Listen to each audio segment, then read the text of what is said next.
Good morning, students. Welcome to class 6 of TYBSc Applied Component. I am Benazir Sheikh, Department of Chemistry from NB Mehta Valwada Science College, Bordi. Students, in our last lecture, we have discussed few medicinal terms like pharmacon, pharmacology, pharmacophore, prodrug, etc. So in today's lecture, we are going to have a brief idea of the following terms like receptor, agonist, antagonist, drug receptor interaction, drug potency, and bioavailability. So let's get started. Students, so the first term is receptor. So receptor, it is the portion of the molecule or structure with which the therapeutically active compound interacts, producing series of events leading to an observable responses.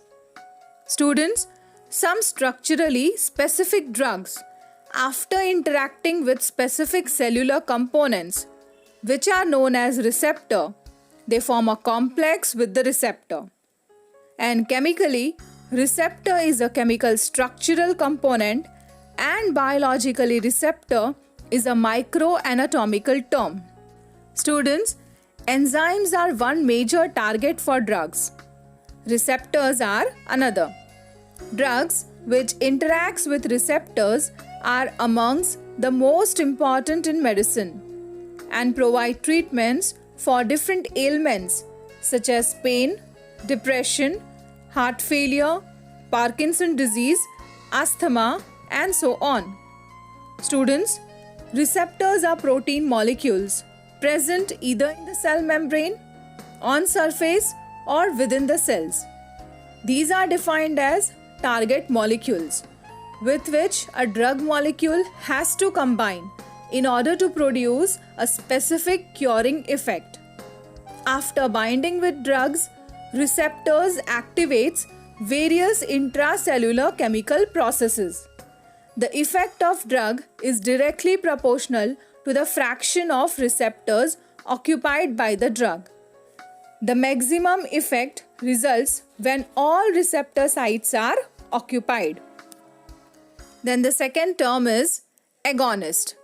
Students, agonist, it is a chemical or a drug that binds to a receptor and activates the receptor to produce a biological response.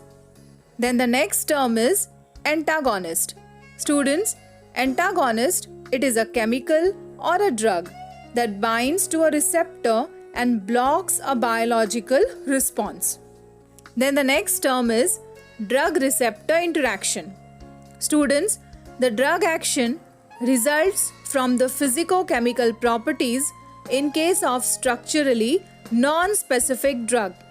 But in case of structurally specific drugs, their action results from the chemical structure.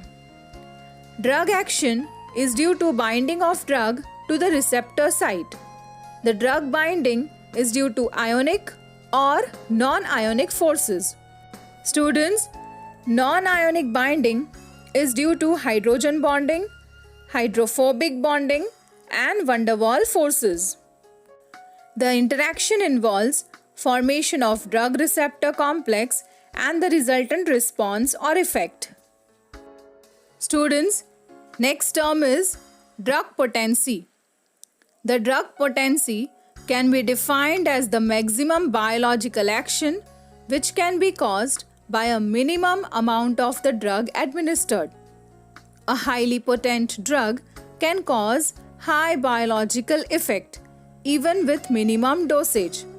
Students, a drug's effect can be evaluated in terms of potency, that is efficacy or effectiveness or strength.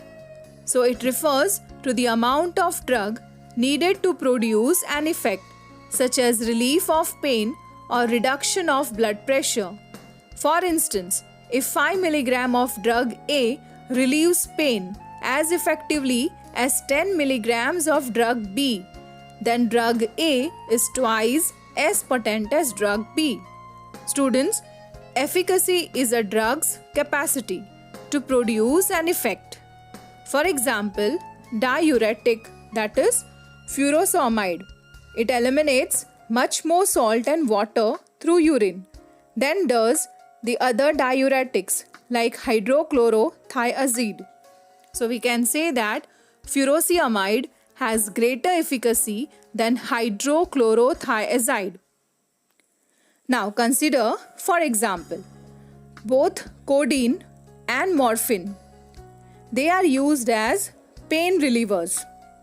However, even large doses of codeine cannot effectively relieve severe pain, which can be relieved by smaller doses of morphine. So here we can say that morphine has higher potency because it is more effective even in smaller doses. Students, the biological response resulting from various dosages of drug can be represented as DRC, that is dose response curve. Students, the dose response curve indicates that the drug 2 can provide a full response only at higher concentration than that required for drug 1. Hence, drug 2 is considered to be less potent than drug 1. Similarly, students, drug 3 is less potent than drug 2. The decreased potency may be due to following reasons: due to less efficient distribution to the receptor, or less affinity for the receptor, or greater rate of metabolism or excretion. Then the next term is bioavailability. Students, it is defined as the percentage of the biologically active drug which is absorbed from a given dosage form and reaches the systemic circulation in the body following administration of the drug. It depends on the route by which it is administered. When the drug is given by intravascular route, the bioavailability is 100%. However, it will be much less in case of oral administration. Students, when it is given by oral route, the drug may not be fully absorbed, or it may undergo metabolic changes in liver or intestine, or it may be excreted before it is absorbed. Students, the bioavailability can be found by measuring the concentration of the drug in blood or urine sample at regular intervals and plotting the concentration time curve.